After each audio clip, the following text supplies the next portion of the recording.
में हमने कंप्यूटर के विकास का क्रम देखा और जिसमें प्रथम पीढ़ी के कंप्यूटर के बारे में हमने पढ़ा। और अब आगे से हम कंप्यूटर के विकास का अध्ययन पीढ़ियों में करेंगे। प्रथम पीढ़ी के कंप्यूटर, द्वितीय पीढ़ी के कंप्यूटर, तृतीय पीढ़ी के कंप्यूटर, चौथी पीढ़ी के कंप्यूटर और पांचवी पीढ़ी के कंप्यूटर। कंप्यूटर को 5 पीढ़ियों में हम पढ़ेंगे। पिछले कुछ वर्षों में कंप्यूटर में महत्वपूर्ण परिवर्तन आया है। इन परिवर्तनों को विभिन्न पीढ़ियों में वर्गीकृत किया गया है। कंप्यूटर की विभिन्न पीढ़ियों को विकसित करने का उद्देश्य कंप्यूटर का छोटा होना, कंप्यूटर का सस्ता होना, कंप्यूटर का तेज होना तथा कंप्यूटर को विश्वासी कंप्यूटर बनाना। मीन्स कंप्यूटर जो भी काम करे उसमें एक्यूरेसी हो, उसमें करेक्टनेस हो, कोई प्रॉब्लम ना हो। कंप्यूटर के विकास का आधार यही होता है कि आगे का कंप्यूटर और छोटा हो और सस्ता हो और तेज हो और विश्वासी हो। तो लिख लेंगे कंप्यूटर की पीढ़ियाँ, जनरेशंस ऑफ कंप्यूटर।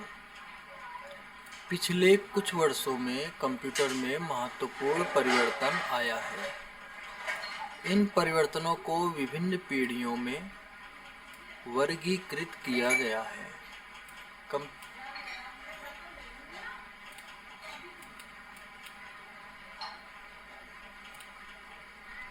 कंप्यूटर की विभिन्न पीढ़ियों को विकसित करने का उद्देश्य कंप्यूटर को छोटा होना, सस्ता, तेज तथा विश्वासी कंप्यूटर बनाना रहा है।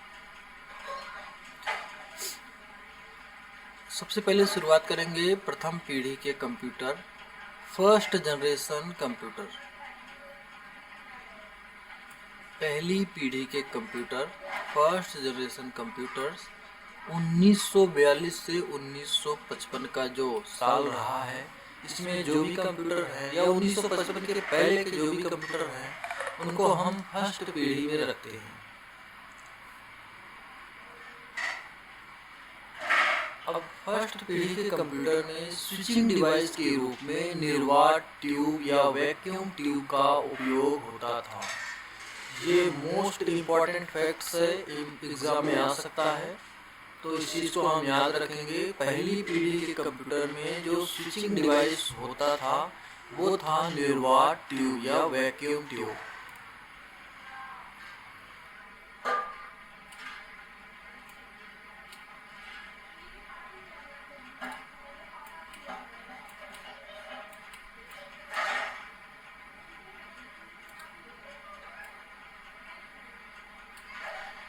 उसके बाद पहली पीढ़ी के कंप्यूटर में स्टोरेज के रूप में मैग्नेटिक ड्रम का उपयोग होता था। स्टोरेज के लिए मैग्नेटिक ड्रम का उपयोग होता था या पंच कार्ड का उपयोग भी होता था, हमने देख लिया था, और पेपर टेप इत्यादि का उपयोग होता था। मुख्य रूप से मैग्नेटिक ड्रम का उपयोग होता था पहली पीढ़ी के कंप्यूटर में। अब मैग्नेटिक ड्रम की प्रॉब्लम ये थी कि इसकी सीमित भंडारण क्षमता होती थी और ये काफ़ी स्लो काम करता था तथा मंद गति से इनपुट आउटपुट होता था। त्रुटि की संभावना भी अधिक थी क्योंकि इसमें ज़्यादा एक्यूरेसी नहीं थी। और इसमें सारे निर्देश मीन्स इंस्ट्रक्शन, या इसको आप प्रोग्राम या सॉफ्टवेयर भी समझ सकते हो, तथा सूचनाएं मीन्स डेटा 0-1 के रूप में कंप्यूटर में संग्रहित होते थे। और ये तो बिल्कुल याद रखो, 0-1 की जो लैंग्वेज है इसे मशीनी भाषा, मशीन लैंग्वेज या निम्न स्तरीय प्रोग्रामिंग भाषा कहते हैं। 0-1 में लिखे गए इंस्ट्रक्शन को मशीनी भाषा कहते हैं या लो लेवल प्रोग्रामिंग लैंग्वेज, निम्न स्तरीय भाषा कहते हैं। और प्रथम पीढ़ी के कंप्यूटर में प्रोग्राम को मशीनी लैंग्वेज में लिखा जाता था, जो कि बहुत ही जटिल होता था, बहुत ही प्रॉब्लम वाला होता था। मीन्स प्रथम पीढ़ी के कंप्यूटर में प्रोग्राम लिखना कोई आसान चीज़ नहीं था, बहुत ही मुश्किल कार्य था। इसके अलावा प्रथम पीढ़ी के कंप्यूटर में प्रॉब्लम क्या है, प्रथम पीढ़ी के कंप्यूटर चूँकि निर्वात ट्यूब से बने होते थे। जब कंप्यूटर को स्टार्ट किया जाता था तो पहले निर्वात ट्यूब गर्म होता था और गर्म होने में समय लगता था, तो इस कारण प्रथम पीढ़ी का जो कंप्यूटर था वो काफ़ी स्लो होता था। इसके अलावा जब कोई चीज़ गर्म होता है तो गर्म होने के लिए पहले तो उसको बहुत ज़्यादा एनर्जी की ज़रूरत पड़ती है, बहुत ज़्यादा विद्युत की ज़रूरत पड़ती है। उसके बाद जब वो गर्म होता है तो फिर उसमें ऊष्मा बहुत ज़्यादा पैदा हो जाती है उस रूम में, जिस रूम में वो कंप्यूटर रखा हो। तो फिर उसको उस ऊष्मा को ख़त्म करने के लिए उसको ठंडा रखना पड़ता था, और जिसके लिए एसी लगाना पड़ता था, जो कि काफ़ी खर्चीला होता था। तो प्रथम पीढ़ी के कंप्यूटर में हम ये कह सकते थे कि ये कंप्यूटर बहुत ही ज़्यादा विद्युत खर्च करता था, अत्यधिक विद्युत खर्च होती थी।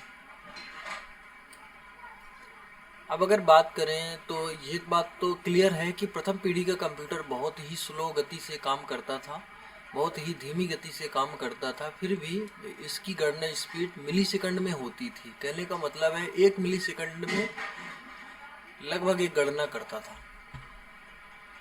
इस तरीके से 1 सेकंड में 1000 के आसपास ये कैलकुलेशन कर देता था।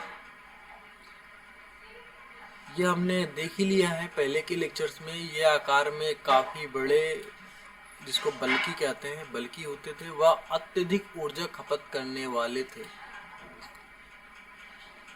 और इसमें प्रोग्राम स्टोर होता था। प्रोग्राम को इंस्टॉल नहीं कर सकते थे, बाद में कॉन्सेप्ट आ गया इंस्टॉल करने का, पर स्टार्टिंग में जब प्रथम पीढ़ी का कंप्यूटर होता था तो उसमें प्रोग्राम स्टोर रहता था, प्रोग्राम को बाहर से इंस्टॉल नहीं कर सकते थे। पहली पीढ़ी के कंप्यूटर के बारे में हमने पढ़ ही लिया है, जैसे मार्क 1, ENIAC, यूनिवैक, एडसेक, इन सब के बारे में हमने पढ़ लिया है। तो ये प्रथम पीढ़ी के कंप्यूटर के उदाहरण हैं, ENIAC, यूनिवैक, मार्क 1 इत्यादि। प्रथम पीढ़ी का जो कंप्यूटर था उसको आम जनता उपयोग नहीं करती थी। इसका उपयोग ज़्यादातर वैज्ञानिक उद्देश्यों में ही होता था।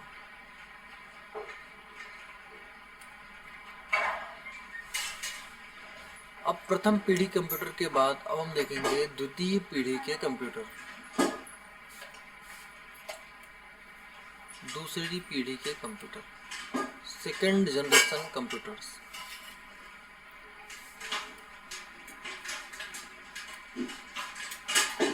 जिसका रेंज है 1955 से 1964 के आसपास का कंप्यूटर।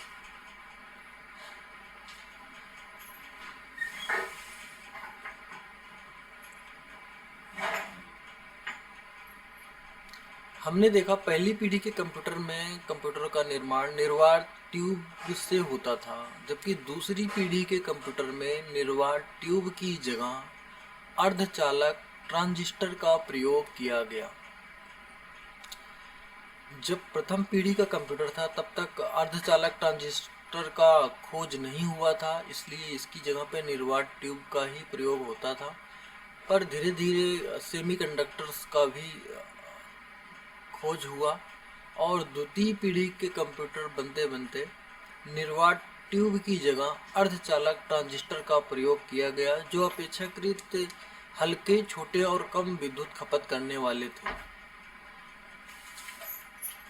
जैसे ही कंप्यूटर में निर्वात ट्यूब की जगह पे अर्धचालक ट्रांजिस्टर का प्रयोग किया गया, वैसे ही विद्युत की खपत कम होने लगी और कंप्यूटर के आकार में भी कमी आई और तापमान में कमी आई और प्रोसेसिंग भी तीव्र व विश्वसनीय हो पाई। तो लिखेंगे द्वितीय पीढ़ी के कंप्यूटरों में निर्वात ट्यूब की जगह अर्धचालक ट्रांजिस्टर का प्रयोग किया गया, जो अपेक्षाकृत हल्के, छोटे और कम विद्युत खपत करने वाले थे। इससे कंप्यूटर के आकार में तथा ताप में कमी हुई और प्रोसेसिंग तीव्र व विश्वसनीय हो पाई।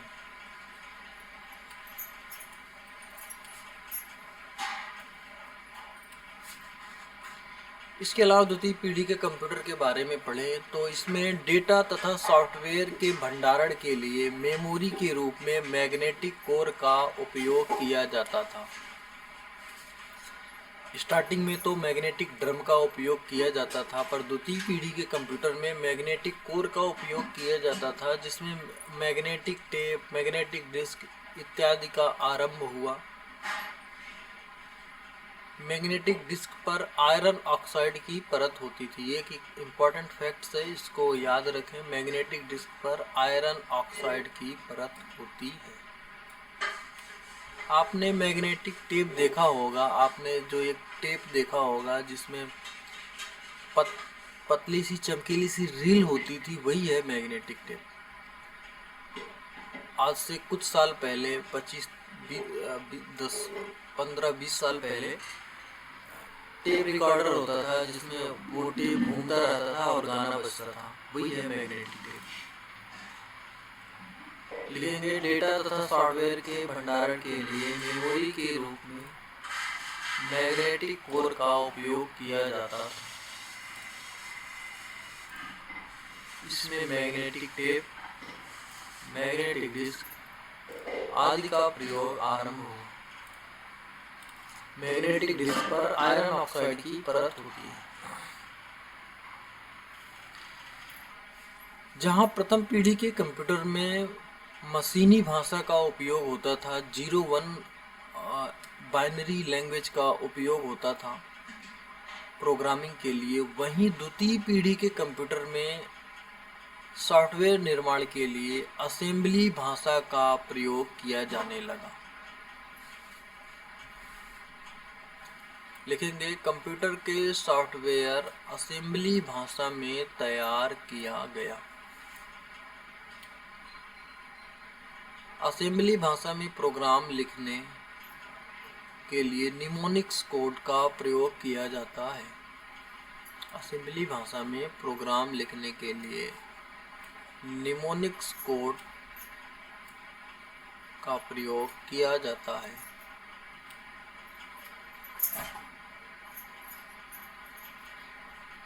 असेंबली भाषा में फिर भी सॉफ्टवेयर को तैयार करना कुछ हद तक आसान हो गया था। सबसे मुश्किल तो प्रथम पीढ़ी के कंप्यूटर में होती थी, जिसमें मशीनी भाषा में प्रोग्राम लिखा जाता था।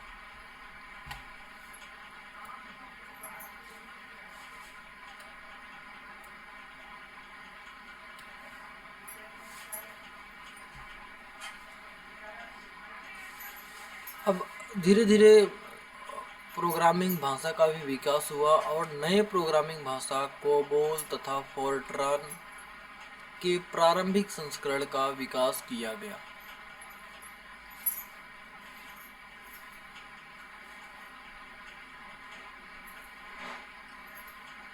और इसका निर्माण IBM के द्वारा किया गया और इसे मीडियम लेवल प्रोग्रामिंग लैंग्वेज भी कह सकते हैं। और द्वितीय पीढ़ी के कंप्यूटर की स्पीड माइक्रो सेकंड में थी।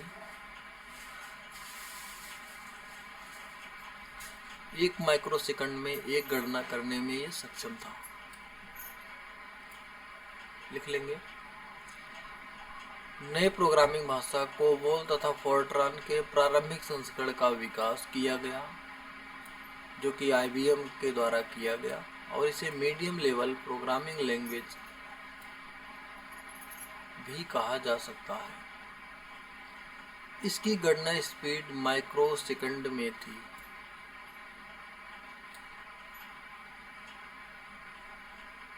द्वितीय पीढ़ी के कंप्यूटर बनते बनते लगभग इसका उपयोग व्यवसाय तथा उद्योगों में भी किया जाना शुरू हुआ। लिखेंगे अब व्यवसाय तथा उद्योग में कंप्यूटर का आरंभ हुआ। और इसके ऑपरेटिंग सिस्टम की बात करें तो इसमें बैच ऑपरेटिंग सिस्टम होता था। द्वितीय पीढ़ी के कंप्यूटर में बैच ऑपरेटिंग सिस्टम होता था।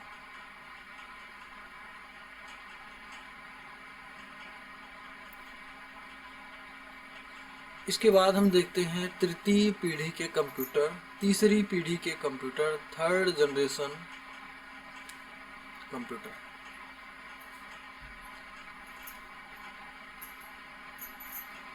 जिसकी समय है 1965 से 1974 ईस्वी के आसपास का।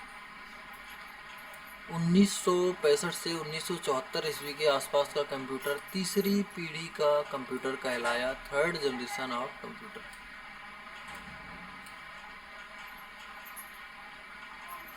इलेक्ट्रॉनिक में निरंतर तकनीकी विकास से कंप्यूटर के आकार में कमी तथा तीव्र गति से कार्य करने की क्षमता का विकास हुआ। तीसरी पीढ़ी के कंप्यूटर में ट्रांजिस्टर की जगह इंटीग्रेटेड सर्किट का प्रयोग हुआ। जहां पहली पीढ़ी के कंप्यूटर में वैक्यूम ट्यूब्स का प्रयोग हुआ, वहीं दूसरी पीढ़ी के कंप्यूटर में ट्रांजिस्टर का प्रयोग किया जाने लगा था। पर अब तीसरी पीढ़ी के कंप्यूटर में ट्रांजिस्टर की जगह आईसी या इंटीग्रेटेड सर्किट ने स्थान ले लिया। लिखेंगे, इलेक्ट्रॉनिक कंप्यूटर में निरंतर तकनीकी विकास से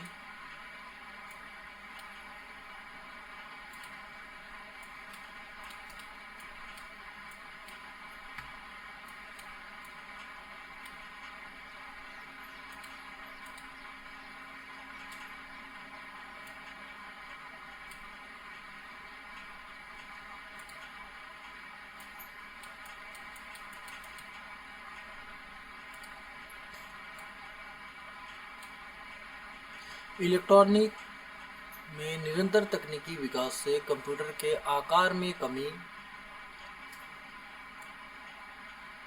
जब भी जनरेशन का विकास होता है तो कंप्यूटर के आकार में कमी आती है तथा गति में तीव्रता आती है। तीव्र गति से कार्य करने की क्षमता का विकास हुआ। और तीसरी पीढ़ी के कंप्यूटर की सबसे बड़ी खासियत है, इन कंप्यूटर में ट्रांजिस्टर के जगह पर आईसी का प्रयोग किया गया, इंटीग्रेटेड सर्किट का प्रयोग शुरू हुआ। अब कंप्यूटर की स्पीड नैनो सेकंड में हो गई, वो नैनो सेकंड में गणना करने में सक्षम था। कंप्यूटर का गणना समय नैनो सेकंड में मापा जाने लगा। एक नैनो सेकंड में एक इंस्ट्रक्शन को कंप्लीट कर देता था। अब कंप्यूटर का व्यावसायिक तथा व्यक्तिगत उपयोग शुरू हुआ, जिसमें database management system, online system, reservation system आदि है।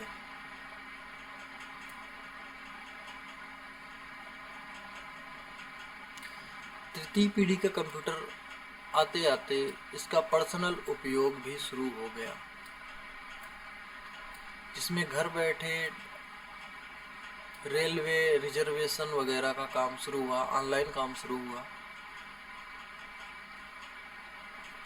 अब आईसी के बारे में हम पढ़ेंगे। आईसी कई प्रकार की होती है। सबसे पहले स्टार्टिंग में जो आईसी आती थी वो स्मॉल स्केल आईसी आती थी, जिसमें स्मॉल स्केल इंटीग्रेशन होता था या मीडियम स्केल इंटीग्रेशन होता था।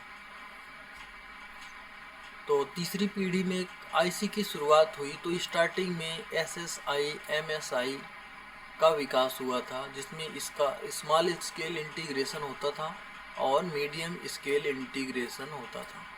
मीन्स एक छोटे आईसी में बहुत सारे छोटे छोटे इलेक्ट्रॉनिक उपकरण लगे होते थे।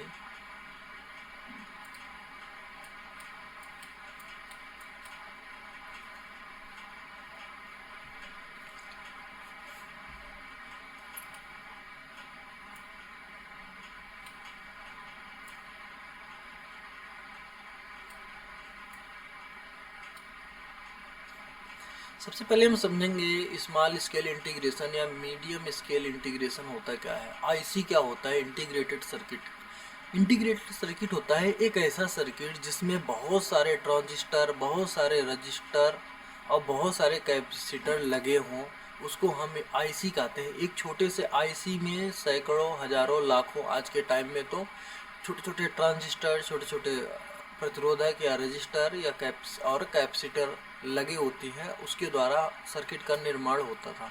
पर स्टार्टिंग में चूँकि टेक्नोलॉजी का विकास इस तरह नहीं हुआ था, फिर भी आईसी में कुछ ट्रांजिस्टर, कुछ प्रतिरोधक और कुछ संधारित्र सेट करके आईसी का निर्माण होता था। और जब हजारों की संख्या में ट्रांजिस्टर, प्रतिरोधक और संधारित्र एक ही जगह पे निर्मित होते थे तो उसे स्मॉल स्केल या मीडियम स्केल इंटीग्रेशन सर्किट कहा जाने लगा।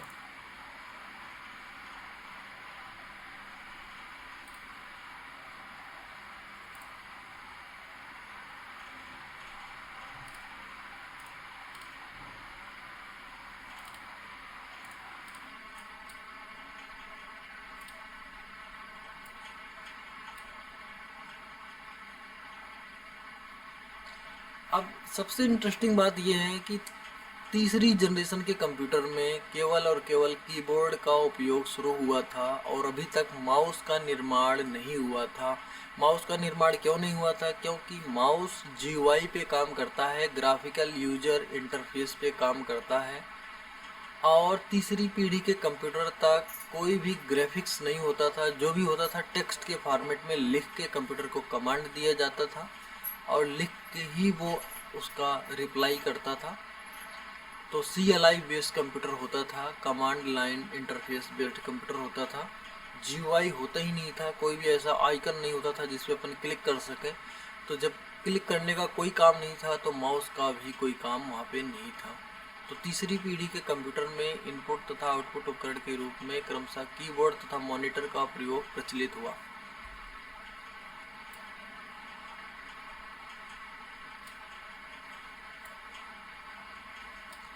माउस का निर्माण नहीं हुआ था। इसके अलावा मैग्नेटिक टेप तथा मैग्नेटिक डिस्क के भंडारण क्षमता में भी वृद्धि हुई। तीसरी पीढ़ी के कंप्यूटर आते आते जो अपना मैग्नेटिक टेप था या मैग्नेटिक डिस्क थी, इसकी स्टोरेज में भी वृद्धि हुई और सेमीकंडक्टर भंडारण उपकरणों जैसे रैम के कारण कंप्यूटर की गति में वृद्धि हुई। तीसरी पीढ़ी के कंप्यूटर आते आते रैम का भी निर्माण हुआ, जिससे कंप्यूटर की स्पीड में भी भारी वृद्धि हुई। इसके अलावा तीसरी पीढ़ी के कंप्यूटर में टाइम शेयरिंग ऑपरेटिंग सिस्टम का विकास हुआ था। तीसरी पीढ़ी के कंप्यूटर आते आते जहां पहले मशीन लैंग्वेज में प्रोग्रामिंग की जाती थी, उसके बाद असेंबली लैंग्वेज में द्वितीय पीढ़ी के कंप्यूटर में असेंबली लैंग्वेज में प्रोग्रामिंग की जाती थी।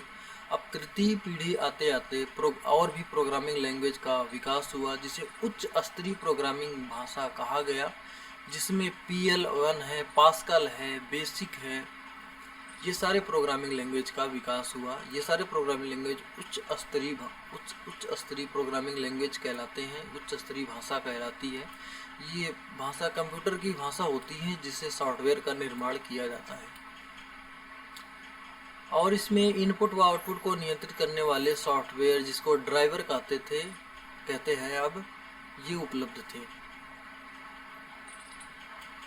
तृतीय पीढ़ी का कंप्यूटर आते आते सॉफ्टवेयर की भी बिक्री प्रारंभ हुई, जिसमें उपयोगकर्ता आवश्यकता अनुसार सॉफ्टवेयर ले सकता है और फंक्शनैलिटी को इंस्टॉल करके अपने कंप्यूटर पे कार्य कर सकता है। देखेंगे सॉफ्टवेयर की अलग अलग बिक्री प्रारंभ हुई, इससे उपयोगकर्ता आवश्यकता अनुसार सॉफ्टवेयर ले सकता था।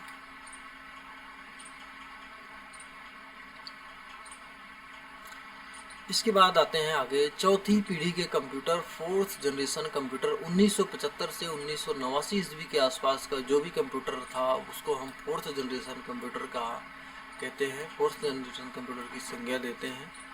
चौथी पीढ़ी के कंप्यूटर में माइक्रो प्रोसेसर का प्रयोग किया गया। माइक्रो प्रोसेसर क्या होता है?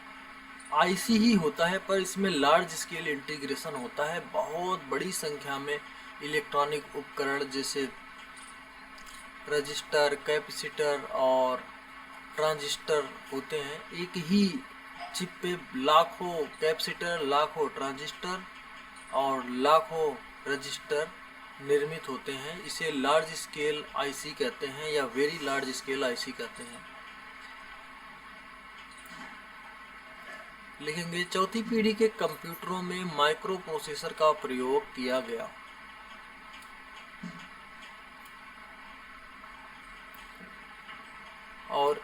इसे लार्ज स्केल इंटीग्रेशन आईसी या very large scale integration IC से माइक्रो प्रोसेसर की क्षमता में वृद्धि हुई। लार्ज स्केल इंटीग्रेशन आईसी या very large scale integration IC किसको कहते हैं? एक चिप पर जब लाखों इलेक्ट्रॉनिक उपकरण जैसे ट्रांजिस्टर, रजिस्टर और कैपेसिटर लगे हों तो उसको हम कहेंगे लार्ज स्केल इंटीग्रेशन है या वेरी लार्ज स्केल इंटीग्रेशन है। अब यहाँ पर कंप्यूटर की गणना समय पिको सेकंड में मापने जाने लगा। एक एक पिको सेकंड में एक एक इंस्ट्रक्शन एग्जीक्यूट कंप्यूटर कर सकता था। माइक्रो प्रोसेसर से हाथ में लेकर चलाने योग्य कंप्यूटर का विकास हुआ। क्योंकि माइक्रो कंप्यूटर बहुत ही छोटे होते थे, माइक्रो प्रोसेसर बहुत ही छोटी होती थी और इसलिए अब तक के कंप्यूटर को हम बहुत छोटा कंप्यूटर बनाने में सक्षम हो गए थे, इतना छोटा कि उसको हाथ में लेके चलाया जा सके। चौथी पीढ़ी के कंप्यूटर आते आते उच्च गति वाले नेटवर्क लैन, मैन, वैन का भी विकास हुआ। चौथी पीढ़ी तक होते होते इंटरनेट का भी विकास हुआ और चौथी पीढ़ी के कंप्यूटर में ही जीयूआई ग्राफिकल यूजर इंटरफेस का भी विकास हुआ।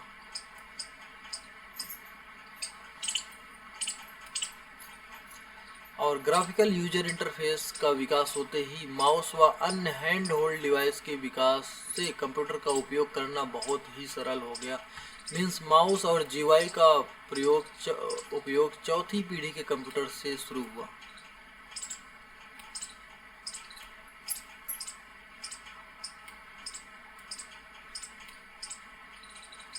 और चौथी पीढ़ी के कंप्यूटर में ऑपरेटिंग सिस्टम में MS DOS, MS विंडोज तथा एप्पल के OS का भी विकास हुआ। लिखेंगे ऑपरेटिंग सिस्टम में MS DOS व MS विंडोज तथा एप्पल OS का विकास हुआ। चौथी पीढ़ी के कंप्यूटर में ही उच्च स्तरीय भाषा C प्रोग्रामिंग लैंग्वेज का विकास हुआ, जिससे प्रोग्रामिंग करना या सॉफ्टवेयर बनाना बहुत ही सरल हो गया। C प्रोग्रामिंग लैंग्वेज का ट्रेंड आज भी है, आज भी C प्रोग्रामिंग लैंग्वेज का उपयोग किया जा रहा है और C लैंग्वेज का विकास हुआ जिससे प्रोग्रामिंग करना बहुत ही आसान हो गया। माइक्रो प्रोसेसर और मिनी कंप्यूटर का आरंभ हुआ, कंप्यूटर का व्यक्तिगत उपयोग खूब होने लगा। तो ये सारी बातें थी चौथी पीढ़ी के कंप्यूटर के लिए। इसके बाद हम देखेंगे सबसे लास्ट का 1989 से अब तक का कंप्यूटर, जिसको हम पांचवी पीढ़ी का कंप्यूटर कहते हैं, फिफ्थ जनरेशन ऑफ कंप्यूटर्स। इसमें अल्ट्रा लार्ज स्केल इंटीग्रेशन होता है तथा सुपर लार्ज स्केल इंटीग्रेशन होता है, जिसमें करोड़ों इलेक्ट्रॉनिक उपकरण को एक जगह पे सेट करके एक माइक्रो प्रोसेसर चिप का विकास हुआ। माइक्रो प्रोसेसर चिप में अब पांचवी पीढ़ी का जो कंप्यूटर है उसमें जो माइक्रो प्रोसेसर होता है उसमें करोड़ों इलेक्ट्रॉनिक डिवाइस, मीन्स करोड़ों ट्रांजिस्टर, करोड़ों रजिस्टर, करोड़ों कैपेसिटर लगा होता है एक ही चिप पर। और इतने कैपेसिटर, ट्रांजिस्टर और रजिस्टर के उपयोग से आज का कंप्यूटर बहुत ही फास्ट गति से काम कर सकता है। लिखेंगे पांचवी पीढ़ी के कंप्यूटर, फिफ्थ जनरेशन कंप्यूटर्स।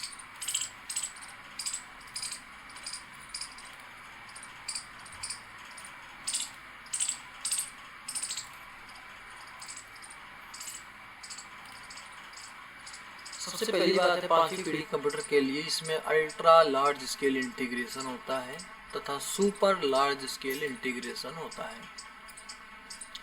और ये होते क्या है ultra large scale integration, super large scale integration? इसमें करोड़ों इलेक्ट्रॉनिक उपकरण एक ही माइक्रो प्रोसेसर चिप पर होते हैं। इसके अलावा पांचवी पीढ़ी के कंप्यूटर में मल्टीमीडिया तथा एनिमेशन के कारण कंप्यूटर का शिक्षा व मनोरंजन के लिए भरपूर उपयोग किया जाने लगा।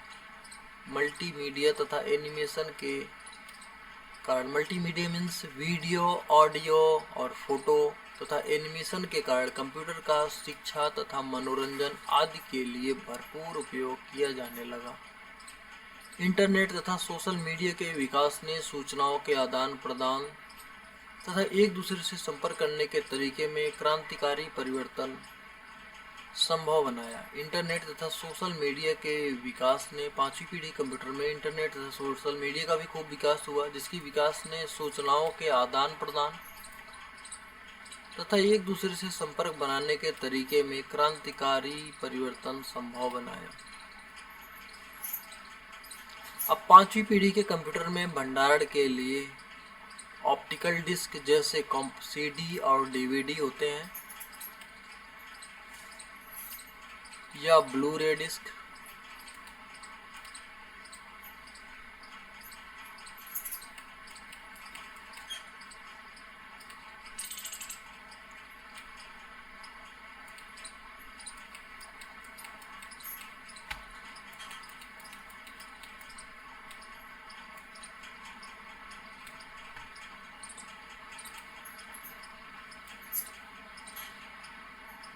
ब्लू रे डिस्क का विकास हुआ, जिसकी भंडारण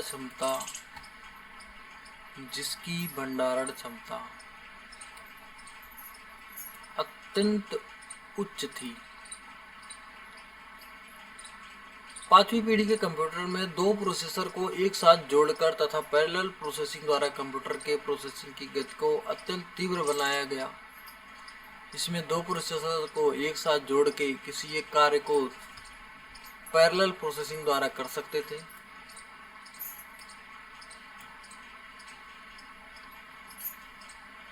इसके कारण कंप्यूटर की गति बहुत ही तीव्र हो पाई। इसके अलावा नेटवर्किंग के क्षेत्र में इंटरनेट, ईमेल तथा डब्ल्यूडब्ल्यू का विकास हुआ, वर्ल्ड वाइड वेब का विकास हुआ। और पांचवी पीढ़ी में ही एआई, रोबोटिक्स आदि का विकास हो रहा है। सुपर कंप्यूटर का विकास, मोबाइल, लैपटॉप, डेस्कटॉप ने कंप्यूटर को जीवन के लगभग प्रत्येक क्षेत्र से जोड़ दिया है।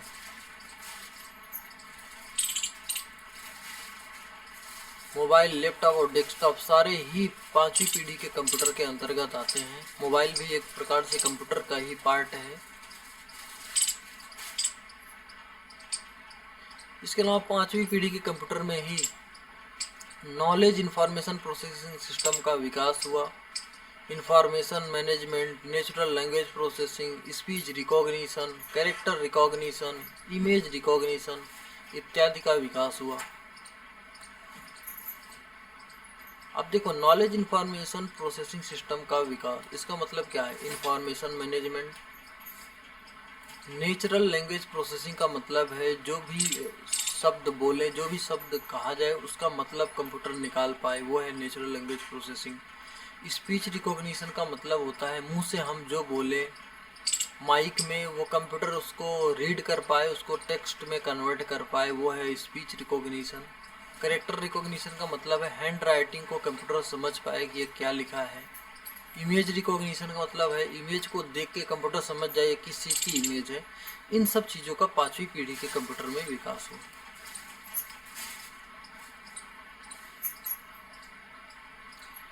इस लेक्चर में हमने कंप्यूटर की सभी पीढ़ियों को पढ़ लिया है। अब अगले लेक्चर में हम पढ़ेंगे उपयोगिता के आधार पर कंप्यूटर का वर्गीकरण।